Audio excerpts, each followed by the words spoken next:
अस्सलाम वालेकुम dear students. सबसे पहले आप सब लोगों का शुक्रिया कि आपने 1000 सब्सक्राइबर्स का टारगेट जो है वो पूरा किया। ऐसे दोस्त जिन्होंने अभी तक हमारा चैनल सब्सक्राइब नहीं किया वो हमारा चैनल सब्सक्राइब करें और बेल आइकॉन का बटन दबाएं ताकि आने वाली हर वीडियो जो है वो आपको मिल सके।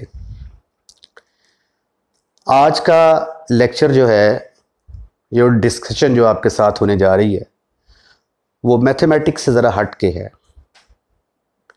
ये आज का लेक्चर सिर्फ मैथमेटिक्स स्टूडेंट्स के लिए नहीं है, बल्कि हर टाइप का जो स्टूडेंट है जो पढ़ना चाहता है, आज का लेक्चर उसके लिए है। आपको सब लोग कहते तो होंगे भाई आप पढ़ते नहीं हैं, पढ़ो। टीचर भी आपको कहते होंगे, माँ बाप भी कहते हैं, बड़े बहन भाई भी कहते होंगे कि पढ़ें, लेकिन आज तक आपको किसी ने ये नहीं बताया होगा कि पढ़ते कैसे हैं। तो आज मैं आपके साथ ये टेक्निक शेयर करूँगा कि पढ़ाई कैसे की जाती है।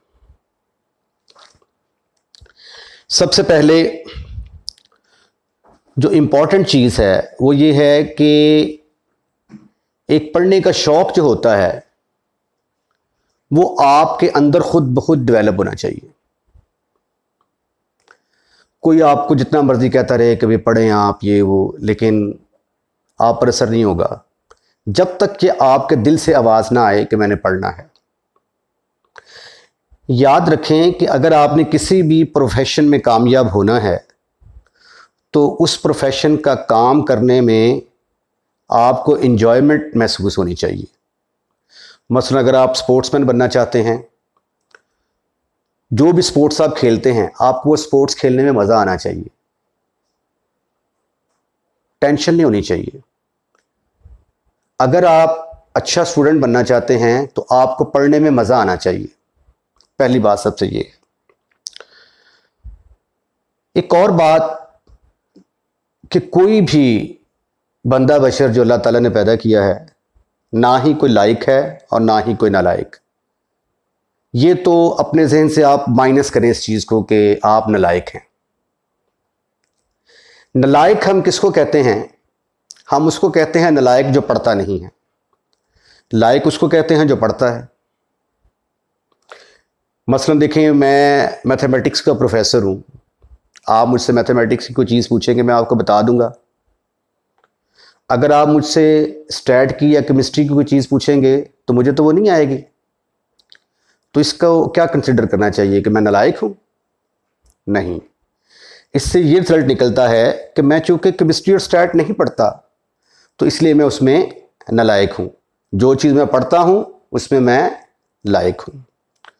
तो पहली बात तो जो मैंने आपसे की वो ये है कि सेल्फ़ कॉन्फिडेंस बंदे के अंदर ज़रूर होना चाहिए और पढ़ाई करने में आपको मज़ा आना चाहिए। दूसरा ये है कि सबसे बड़ी जो स्टूडेंट्स की प्रॉब्लम है वो ये है कि जब वो पेपर देने के लिए जाता है तो वो कहता है कि घर में तो मुझे ये सारी चीज़ें याद थी, लेकिन जब मैं पेपर में गया हूँ तो मैं वहाँ पे जाकर सब कुछ भूल गया हूँ। शायद मुझे कोई नज़र लग गई है या किसी ने मेरे ऊपर तवीज़ धागे कर दिए हैं। हालांकि ऐसी बात नहीं है। असल में ऐसे स्टूडेंट जिनके साथ ये होता है कि वो घर में तो काम कर लेते हैं, लेकिन जब पेपर देने के लिए जाते हैं तो वहाँ पे जाके वो भूल जाते हैं। वो मेहनत तो करते हैं लेकिन उनका पढ़ने का तरीक़ाकार ठीक नहीं है। वो बच्चे क्या करते हैं कि घर में फ़र्ज़ किया कोई आपने आर्टिकल तैयार किया है तो ऐसे करके किताब जो है वो साइड पे खोल लेते हैं, ठीक है, और ऐसे साइड पे लिखना शुरू कर देते हैं। जहाँ से भूला वहाँ से किताब से देख लिया, फिर आगे लिखना शुरू कर दिया। हम सेटिस्फाइड हो जाते हैं, लो जी हमने ये चीज़ तैयार कर ली। जब पेपर देने के लिए जाते हैं तो वहाँ पे जब हम कोई चीज़ भूलते हैं तो उस वक्त तो ना नोट्स होती है आपके पास ना किताब होती है। तो हम ये कहते हैं लो जी घर में तो हमने नोट्स देख लिया जहां से भूले, तो हम कहते हैं लो जी पेपर में जो है ये हमें भूल गया है, जाके नजर लग गई है हमें। अब जो है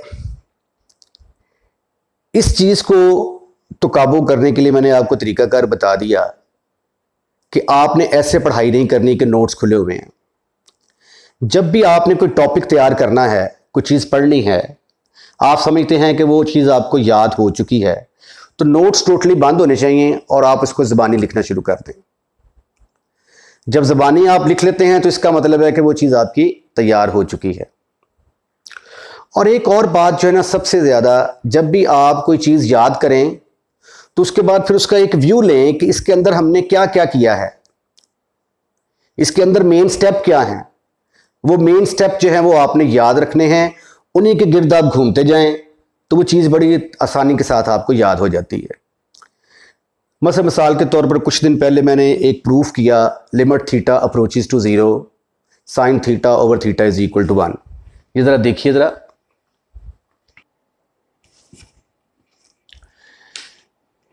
उसके लिए मैंने क्या किया था, एक सर्कल ड्रॉ किया। आप इसी तरह फिजिक्स की या केमिस्ट्री की कोई भी एग्जांपल ले सकते हैं। चूंकि आई एम मैथमेटिशियंस तो इसलिए मैं मैथमेटिक्स की एग्जांपल दे रहा हूं कि आपने चीज़ तैयार कैसे करनी है। मैंने एक सर्कल कंसीडर किया था, उसके बाद फिर मैंने उसकी आर्क लेंथ लेके तो दो परपेंडिकुलर ड्रॉ किए थे, एक ये वाला और एक ये वाला, ठीक है। उसके बाद फिर मैंने कह दिया, इनके नाम रखे मैंने O, A, B, C, D। तो फिर मैंने कहा कि फिगर में BC लेंथ जो है ये छोटी है आर्क AB से और ये छोटी है लेंथ AD से। यदि मैंने जब इसको रिव्यू किया तो मैं क्या, मुझे एक सर्कल का पता होना चाहिए उसके अंदर क्या क्या है, फिर उसके बाद इस चीज़ का पता होना चाहिए, और फिर इन तीनों चीज़ों को मैंने कैलकुलेट करना है। कैसे कैलकुलेट करना है वो फिगर आपको बताएगी। मंजिल आपको पता चल गया, आप उसके BC कैलकुलेट करना है, देखें BC कैसे कैलकुलेट होता है। आर्क AB कैलकुलेट करनी है, देखें कैसे कैलकुलेट होती है। तो इन लाइंस पे चलते जाएं तो चीज़ को याद करना जो है ये बहुत आसान होता है। तो आपने क्या करना है कि व्यू जो है रिव्यू करना है आपने कि भाई इसके अंदर मेन पॉइंट्स क्या हैं, 3 से 4 जहन में रख के उनके इर्द गिर्द घूमते जाना है आपने। उसके बाद फिर एक जो है मसला बच्चों को ये आता है कि आपने एक चैप्टर आज किया है, 15 दिन के बाद आपको भूला होता है। इस चीज के ऊपर काबू कैसे डालना है। अच्छा, ये जो भूल जाना है ये अल्लाह ताला की एक नेमत है कि अल्लाह ताला ने हमें ये एक खसूसियत दी है कि हम भूल जाते हैं। अगर अल्लाह ताला ने हमें ये खसूसियत ना दी होती तो जो हमारे प्यारे हैं उनका गम जो है वो कभी भी हमारे ज़हन से ना निकल पाए। तो ये एक नेमत है, हर एक के साथ ऐसा होता है, आपके साथ भी ऐसा होता है, मेरे साथ भी ऐसा होता है। अब इस मुश्किल पे काबू कैसे डालना है आपने कि जो 10 दिन बाद 15 दिन बाद कोई चीज़ भूल जाती है उसको आपने क्या करना है, उसका तरीकाकार क्या है।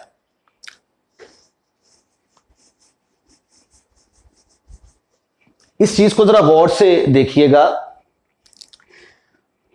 स्टडी को मैं कहता हूं जी, ये हमारी स्टडी जो है ना ये एक सर्कल का नाम है।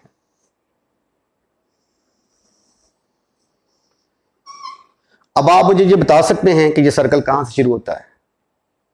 नहीं बता सकते ना, कहीं से भी शुरू होता है। तो फर्ज कर लिया कि ये सर्कल यहां से शुरू होता है और ये है मेरा chapter number 1, chapter number 1। Chapter number 1 मैंने पढ़ लिया। उसके बाद जब मैं चैप्टर नंबर 2 पे पहुंचा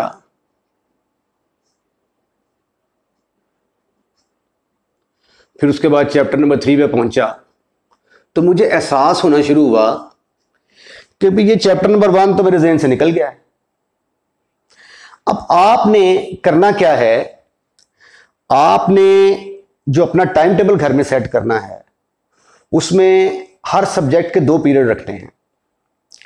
एक पीरियड तो वो जो टीचर आपको चैप्टर मसलन 3 करवा रहा है, एक तो उसका काम करेंगे। एक आप घर में इसकी रिवीजन स्टार्ट कर देंगे।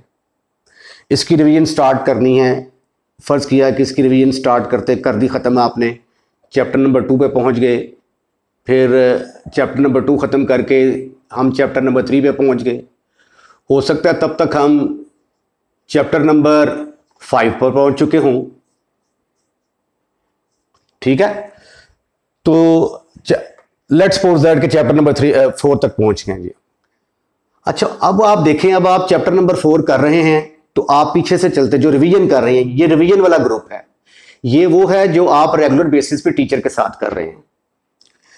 उसके बाद जब देखें कि आप क्लास टीचर के साथ फिर मिल गए हैं, तो फिर आपने नए सिरे से रिवीजन शुरू कर देनी है। पहले चैप्टर को फिर रिवाइज करें, दूसरे चैप्टर को फिर रिवाइज करें, तीसरे चैप्टर को फिर रिवाइज करें, फिर चौथे चैप्टर को रिवाइज करें, तब तक हम 5वें तक पहुंच चुके होंगे।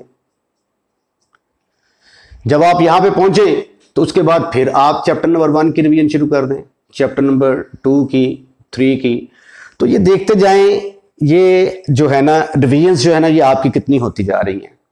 तो जब आप किसी भी टॉपिक की 3 से 4 रिवीजन कर लेते हैं तो हर चीज़ जो है ये आपको ज़बानी याद हो जाती है। वो जिस तरह बच्चों ने कोई पोएम याद की होती है, मतलब मुझे अबू बिन अदम अभी तक याद है, Abou Ben Adhem was a very noble man born at he was sleeping soundly all of sudden वो काफी sign and writing something in a golden book वगैरह वगैरह, ठीक है। तो इसी तरह जो है ये आपको सारी चीज़ें जो है ना ये ऐसे ही याद हो जाएंगी। तो ये है वो तरीका जिस तरीके से जो आप कहते हैं ना कि हमें 15 दिन के बाद 20 दिन के बाद भूल जाता है, तो ये उस पर काबू करने का ये बड़ा आसान तरीका है। एक और बात मैं आपको बताता चलूं कि स्टडी जो है, इसको जो आपका सिलेबस है, आप इस सिलेबस को एक दिन में कवर नहीं कर सकते। मसलन अगर मैं आपको कहूं कि मेरे पास ये 100,000 किलोग्राम 10,000 किलोग्राम वजन है, चलें जी, मैं आपको कहता हूं जी ये 10,000 किलोग्राम वजन जो है इसको उठाना है, आपने उठा के इस साइड से उस साइड पे रखना है। यू कांट डू दैट, आप नहीं कर सकते। लेकिन अगर आपको मैं कहूं कि यहां से 5 से 10 किलो निकालो, उसको इधर शिफ्ट कर दो, फिर 5 से 10 किलो निकालो, इधर शिफ्ट कर दो, फिर 5 से 10 किलो निकालो, इधर शिफ्ट कर दो, तो ये थोड़ा थोड़ा करके आहिस्ता आहिस्ता ये सारे का सारा वेट इधर शिफ्ट हो जाएगा। इस वेट को हमने अपना सिलेबस कंसिडर किया है, थोड़ा थोड़ा करके सारा सिलेबस आपका खत्म हो जाएगा। तो ये रोज़ का काम रोज़ जो है ना ये करना चाहिए आपको। उससे जो है ये एक आप अपनी आदत बना लें, क्योंकि आप हैं स्टूडेंट को वो उर्दू में कहते हैं तालब इल्म। ऐसा बंदा जिसको इल्म की तलब होती है उसको हम कहते हैं कि ये तालब इल्म है। तो इस तरीके से जो है ना ये आप इस पर काबू डाल सकते हैं। और दूसरा ये है कि एक नालायक स्टूडेंट जो है वो अपने आप को लायक कैसे कर सकता है। ये एक बड़ा ज़बरदस्त है कि भाई जो स्टूडेंट समझते हैं कि मैं बड़ा नालायक हूँ तो मैं कैसे लायक बनूँगा। इसकी एग्जांपल मैं यूँ देता हूँ कि नज़र मोहम्मद पाकिस्तान का एक टेस्ट क्रिकेटर गुजरा है, उसका बेटा मुदस्सर नज़र था। अब मुदस्सर नज़र जो है, चूँकि उसका बाप क्रिकेट खेलता था, मुदस्सर नज़र के अंदर टैलेंट मौजूद नहीं था, लेकिन उसके बाप ने कहा कि नहीं तुमने क्रिकेट ही खेलनी है। अच्छा, वो क्रिकेट खेलता रहा, अल्टीमेटली आखिरकार उसने पाकिस्तान को रिप्रेजेंट किया। टैलेंट उसके अंदर नहीं था। वो टैलेंट से मुराद, कुछ लोग बड़े टैलेंटेड होते हैं, मतलब शाहिद अफरीदी है जिस तरह, वो टैलेंटेड प्लेयर है, ठीक है। बाबर आजम बहुत टैलेंटेड प्लेयर है, बहुत टैलेंट है उसके अंदर। मुदस्सर नज़र, उसके अंदर टैलेंट नहीं था, उसके फादर ने कहा क्रिकेट खेलनी है, खेल के अच्छा प्लेयर बन गया। तो जो नालायक स्टूडेंट होता है, वो नालायक स्टूडेंट भी जो है वो बार बार करने से वो लायक होता जाएगा। तो ये जो हैं ये चंद चीज़ें थीं जो मैंने आपके साथ डिस्कस करनी थी। तो